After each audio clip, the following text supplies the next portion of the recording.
Well, it's finally happened. My Peterson problem has caught me once again. The long version is this chapter is loaded with research rabbit holes, all so eager for someone so inclined to jump down them, and up until now we've mostly put off these educational adventures. Keywords. Until now. The short version is this chapter will not be wrapped up by the end of this video. Far from it. So let me be your Alice as we jump into this Zucker rabbit hole.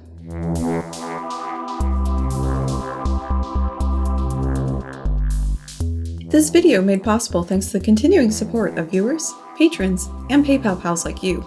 Thanks! Hi, welcome back to the channel. Cognitive psychologist, Irreversible Damage, Zucker. The time has come, the walrus said, to talk of many things. Of youths and sex, the BBC, of therapies, and guys who had their gender clinics shut down. Quick refresher for the visual shorthand for where the ideas are coming from in this video. This means I'm paraphrasing the book. This means I'm responding to the book, or to science. And Shrier's other references, commentary, and notes, what have you. Alrighty, down the Zucker rabbit hole we go.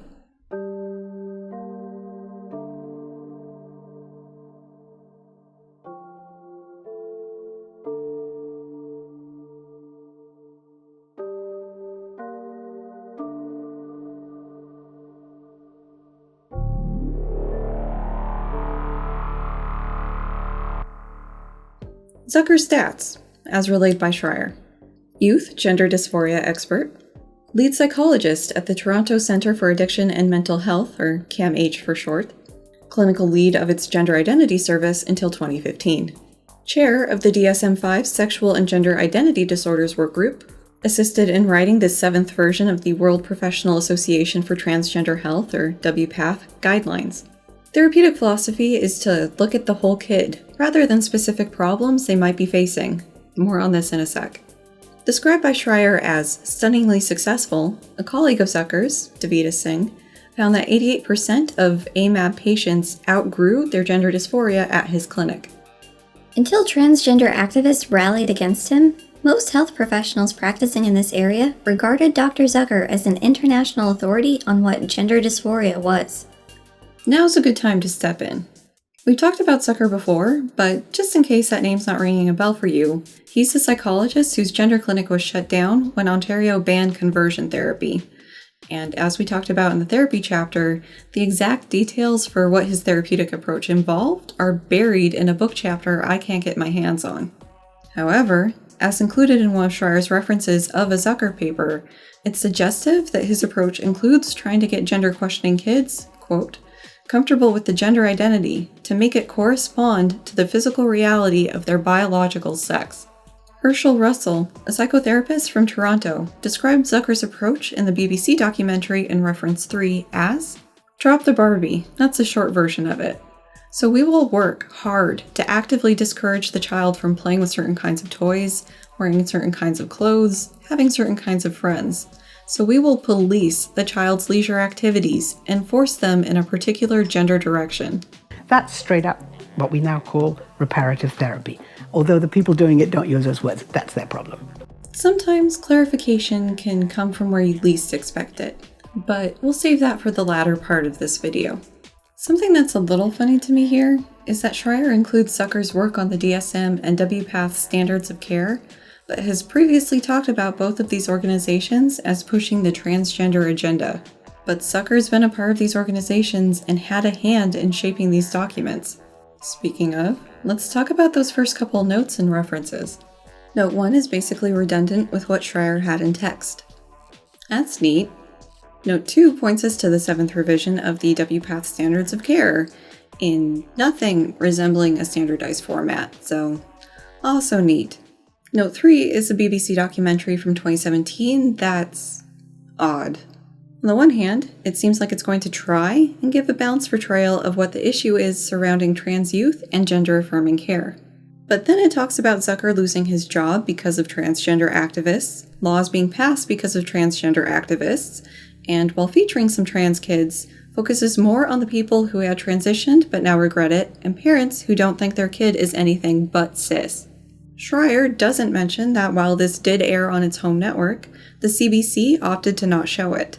An interesting choice given its focus on Canadian trans happenings. The linked opinion piece from CBC News has a thorough description of what happened with the documentary. The argument beats from this book are also present in this documentary. If you don't affirm your child's gender, they will take their life. A child can't really know their gender identity, but a parent knows best what's going on with their kid's gender identity. Zucker wasn't performing conversion therapy, and so on. Shrier has the 42-minute mark referenced. At this point, the documentary talks about a study by Singh, who is listed on Zucker's CV as a former grad student. Counter to Shrier's description of the study, where 88% of the youth no longer really experience gender dysphoria, the documentary's narrator says that of the AMAB youth in this study, 88% eventually desisted. Bit of a difference there. As we've talked about previously, a kid seeking treatment from a gender clinic just means that they're looking for some help in sorting out what's going on with their gender. They may exit the process identifying as cis, trans, non-binary, gender non-conforming, or not really still sure what's going on.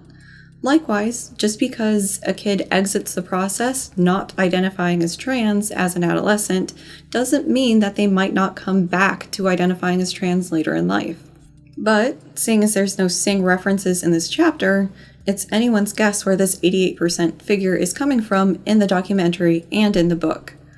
My money is on it's in her dissertation somewhere, but I didn't see an 88% just pop out at me when I Control F'd my way through that, so yeah.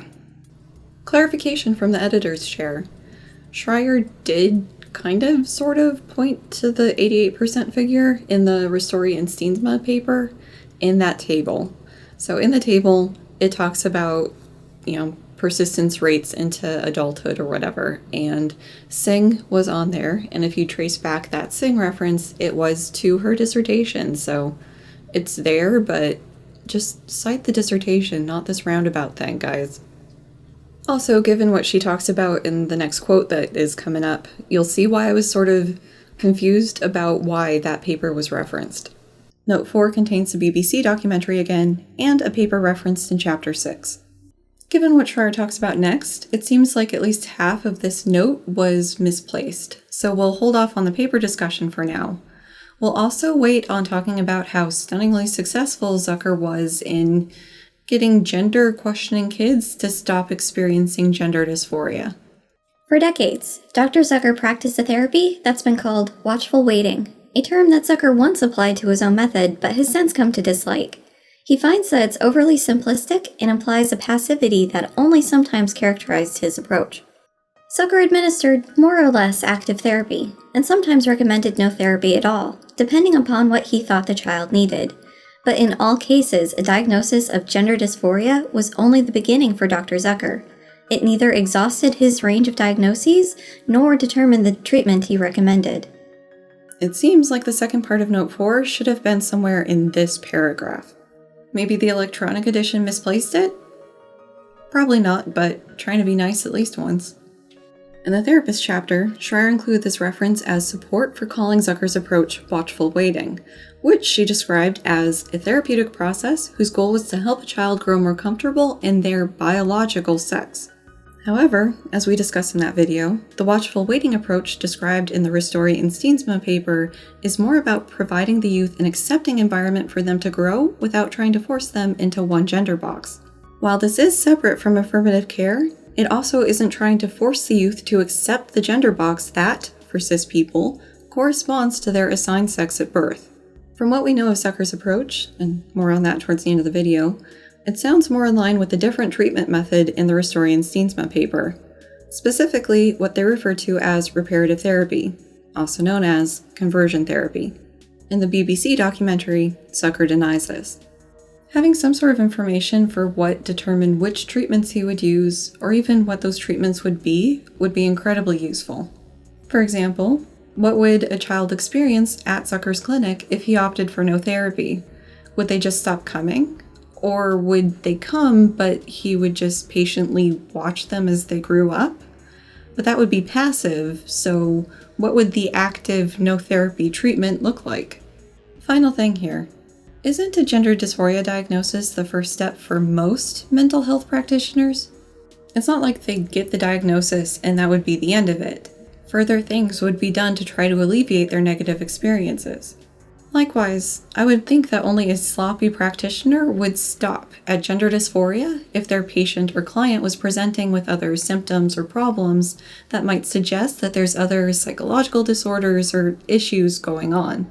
Yeah, there might be some triaging of time for the most pressing disorder, but that doesn't mean the others would be ignored. Therapy, in my understanding, doesn't have to be a serial process. You can work on more than one thing at a time. Shrier quotes Zucker from the documentary, saying that gender dysphoria could come from many sources, so it would be a mistake to think that it only has one cause. An example from the documentary is described, wherein one of Zucker's AMAB patients' stated desire of wanting to be a girl is said to actually be due to wanting to get closer to their mom, as the mom had left this child at some point with their grandparents, and so this child's treatment focused on their feelings of abandonment. Shrier doesn't mention that the mother of this child was referred to Zucker after speaking to her doctor because her AMAB child was drawing self-portraits of themselves exclusively as a girl. Something that isn't clear from the documentary is the timing of things. The mom says that she left her child for a period of time with the grandparents, but the temporal relation of that and the child's ultra-feminine tendencies, whatever that means, isn't laid out. Shrier had several conversations with Zucker. At some point in one of these, the topic of kids saying that they have not assigned sex brain in a assigned sex at birth body was brought up. Zucker said this was a completely simplistic thing to say, so would tell the child that there is a lot of overlap between men and women on physical and behavioral traits. Fair point, at least with regard to the overlap. So then the kid would say that if there's no male or female brains, they'd have to rethink if they were trans. Oh, of course.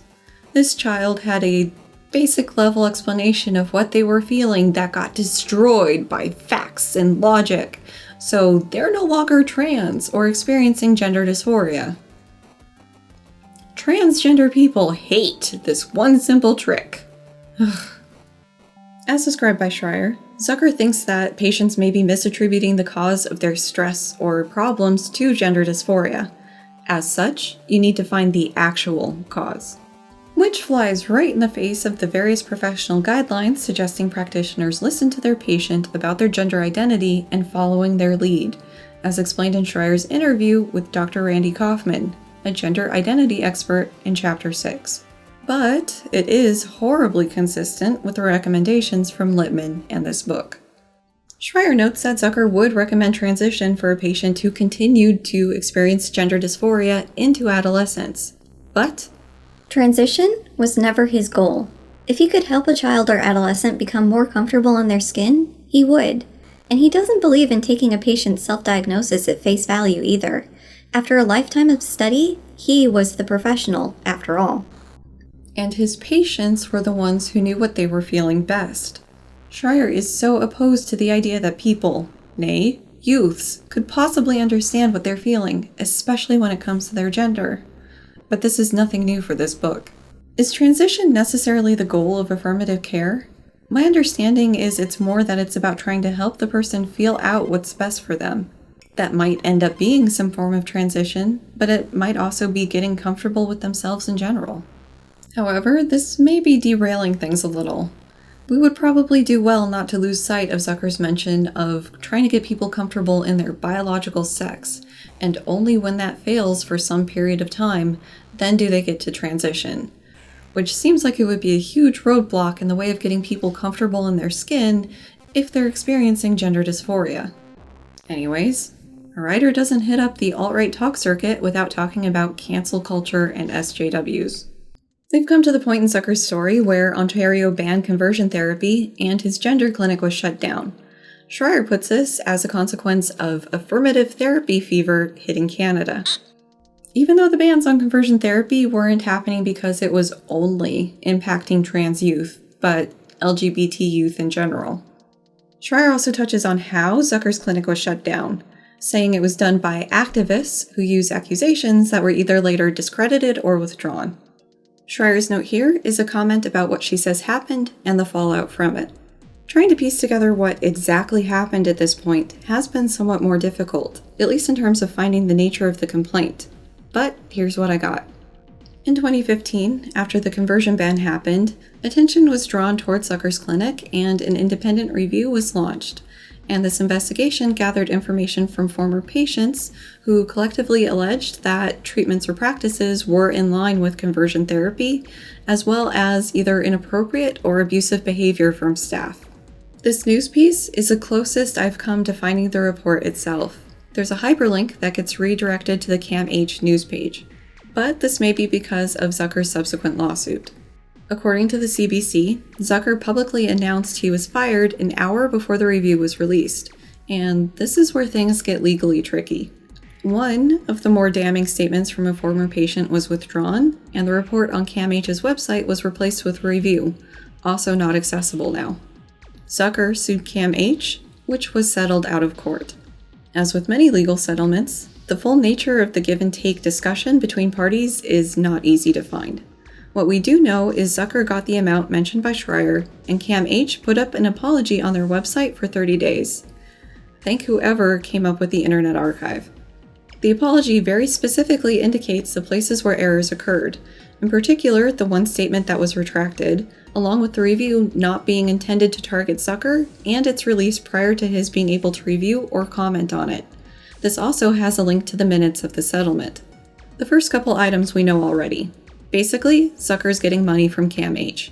The item that's giving me the most trouble is 4, as I'm not a lawyer, so do correct me if I'm breaking something down wrong. The consent part indicates that both parties have agreed to settle outside of court. With prejudice indicates that this is a final decision. No further legal action can come from this incident. Without cost dismissal means, I think, that they're legally magicking that this case doesn't need to be filed and so have to pay the fees associated with that. Finally, and again this is my not lawyer understanding of what this means, the full and final release is the form that validates this being the final word. It is done and dusted. Why are we spending time here? Well, there's some info potentially to be gleaned from this. Zucker lost his job towards the end of 2015, and the settlement happened towards the end of 2018, so that's potentially about 3 years of lost wages there. Did you know that Ontario has a thing where you can look up people's salaries if they make more than $100,000 a year? So, taking Zucker's salary in 2014, we can see he was making just shy of $126,000 a year. That amount times the 3 years between is not quite $400,000, the amount in item 1 of the settlement. Add in items 2, the interest on item 1, and 3, the contribution to legal fees, and you have the total roughly mentioned by Shrier. It's still a lot of money, don't get me wrong, but it seems more like lost wages plus legal fees, not some huge settlement windfall. Tie that in with the exacting language for what CAMH said in their expired apology, and it seems like, to this not lawyer, CAMH admitting and paying for their part in not handling the report release better. Especially with the info that Zucker said he was fired an hour before the review went public. It would have been incredibly informative to be the proverbial fly on the wall in the settlement discussions, but at least to me, this doesn't fully vibe with what Shrier described. Shrier mentions a petition/protest in support of Zucker after his job loss, saying it had been politically motivated. Further, she says that this indicates that unless you get on board with the transgender agenda and affirmative therapy, quotation marks hers there by the way, you too could be fired or lose your license. Of course, Shrier had to put affirmative therapy in quotation marks. I really wish I could get my hands on that original report though. And if you've been watching me for a while, you know that my search skills can sometimes fumble, so if I missed it somewhere obvious, do let me know. The rest of this chapter is devoted to other nervy professionals willing to go against the recommended standards of care that they may have had some hand in designing and have been penalized for it in some way. Shrier notes they may disagree on what exactly the best practices are or how to conceptualize gender dysphoria, but all agree where it counts. But they all believe gender dysphoria is, first and foremost, a psychopathology, a mental disorder to treat, not primarily an identity to celebrate. They all agree that the current epidemic of gender dysphoria among adolescent youth is atypical. Some deny it meets the requirements for gender dysphoria at all. And they believe that affirmative therapy is either a terrible dereliction of duty or a political agenda disguised as help. All of them read Lisa Littman's paper with great interest, believing she was onto something. All suspect that this epidemic may be the result of peer contagion. They have also suffered ostracism, deplatforming, and public censure for having insisted that gender dysphoria ought to be treated and not merely facilitated. They believe that it is wrong-headed to regard helping a patient overcome gender dysphoria as conversion therapy. They are dissidents from the current order, by dint of therapeutic duty and the Hippocratic Oath. Where to start? Okay. Gender dysphoria is a psychological disorder. Gender dysphoria is not the person's gender identity. These are separate things. And a person can be trans or non-binary and not experience gender dysphoria. I know I sound like a broken record at this point, but this is something that Shrier doesn't seem to understand. The WPATH Standards of Care even lays out the difference between gender dysphoria and the person's gender identity. If this first part of the quote is something that Zucker and the rest would sign off on, remains to be seen. The rest does seem like something Zucker would agree with, though, and the other dissidents, as we'll get to, would likely endorse these statements as well. Who is facilitating gender dysphoria, Shrier? Tell me. Because from where I'm sitting, it seems more like you're conflating gender dysphoria with a trans or non-binary identity in order to make these sort of arguments work. Likewise, trying to say that any treatment for gender dysphoria is being called conversion therapy is disingenuous, and she has to know that. However, we're back at some of the core arguments of this book. That AFAB youth who identify as trans or non-binary are doing this because of some social contagion rather than a sincere gender identity, and providing them with the industry standard gender-affirming care is actually malpractice, despite the evidence accumulating that this is the best practice to use. And me arguing against these repeated claims over and over again. Although, in a smidge of fairness, I am essentially arguing with an inanimate object at this point, so... 4-year-old might say that he's a dog. Do you go out and buy dog food?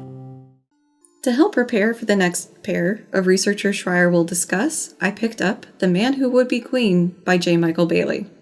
Sometimes you just gotta see it for yourself. In it, Bailey discusses the 3 prongs of Zucker's therapeutic approach, and says that Zucker thinks a primary goal of treatment should be to avoid growing up with or into a trans identity.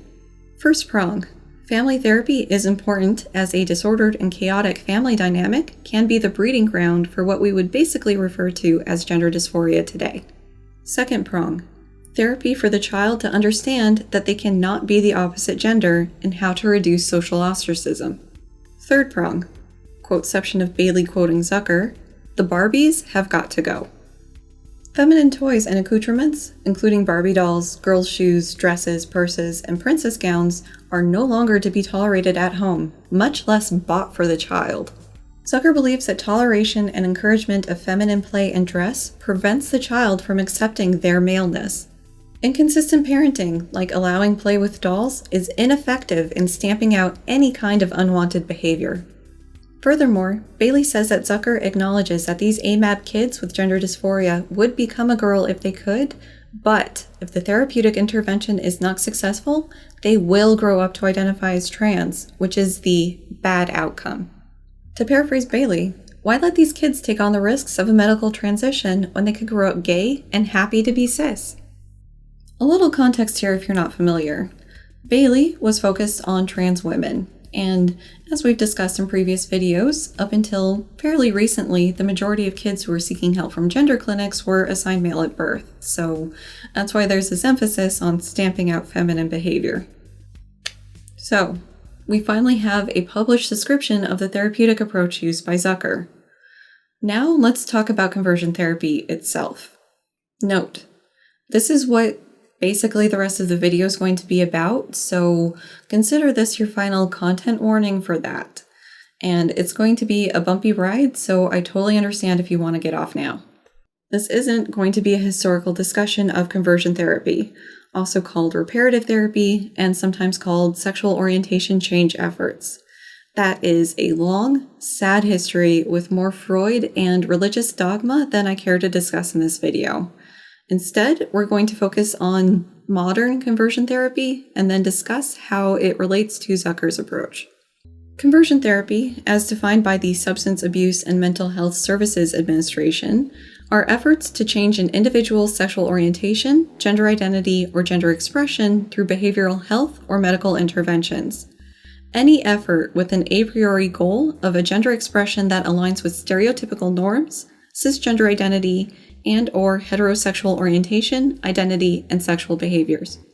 Side note, the SAMHSA report is a goldmine for references regarding trans youth experiences and outcomes. If I had to recommend one thing to give to people to counter Shrier's book, it'd be this. I'll state at the outset that there is not credible evidence that conversion therapy is something that works or is a valid therapeutic stance. Saying the second thing a different way, that an LGBTQ identity is something that needs to be fixed or cured. And if we're talking evidence, it actually looks more like conversion therapy is harmful. As such, a growing number of organizations don't support its practice.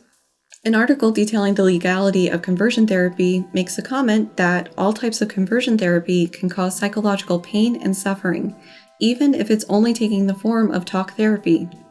Conversion therapy can include practices ranging from psychotherapy to try and determine the source or cause of a person's LGBTQ identity, behavioral conditioning in trying to get the person to walk, talk, dress, or act in ways deemed appropriate, medication ranging from antidepressants to psychoactive drugs to hormone injections, electroshock or electroconvulsive therapy, aversive conditioning, where the person is shocked on the hands and/or genital region, or given a dose of medication resulting in nausea paired with homoerotic stimuli, hypnosis, ritual cleansing or exorcism, and so forth. The list continues with far worse treatments, so we'll stop here. There are many ethical issues in using conversion therapy on a client or patient. There's problems with subjective informed consent in that the practitioner is misrepresenting the accepted definition of psychological disorders, which does not include LGBTQ identities or orientations. There's possibly coercion by the practitioner, where the practitioner threatens to stop treatment unless a patient cedes to their authority. The practitioner could potentially abandon patients if they come out as LGBTQ and refuse to assist them in finding an affirmative therapist to continue therapy. There's possibly indiscriminate treatment use, meaning that the conversion therapy practitioner may recommend the treatment despite the low success rate. And finally, and perhaps most worrying, the conversion therapy's failure being blamed on the patient not trying hard enough or being sufficiently motivated for it to succeed. There are many potential harms coming from conversion therapy. The sense of failure or shame from the conversion therapy not working to help the client change themselves. This can lead to depression, anxiety, and/or suicidal ideation or attempts. They encourage attempts at living the compulsive heterosexual life, leading to collateral damage in the form of spouses and children who are faced with a partner or parent who is not successfully changed by the conversion therapy. Internalized homo or transphobia, resulting in a delayed and painful coming out. This can also lead to relationship and sexual problems. That is conversion therapy in brief. Let's relate that back to what we know about Zucker's approach. The therapeutic approach used in Zucker's clinic seems to fit the description of conversion therapy. In the general definition, the Barbies have got to go matches a priori efforts to get the child's gender identity and expression in line with their assigned at birth sex. Getting into the more specific forms conversion therapy can take, 2 of the 8 I mentioned seem similar to Zucker's approach. First, Zucker's emphasis on family therapy to find the true cause of the child's gender dysphoria instead of treating the gender dysphoria itself. This is even highlighted by one of the parents interviewed in the BBC documentary, with the mom saying her child was identifying as trans as a way of dealing with abandonment by her and as an approach to get closer to her. Second primarily involves Zucker's third prong in trying to condition children to engage with toys or friends appropriate for their assigned at birth sex. Zucker may claim that this is to reduce social ostracism the child may face, but this is still trying to change the child's natural mannerisms and interests. Finally, it's unclear from Bailey's description what forms the stamping out of unwanted behavior could take.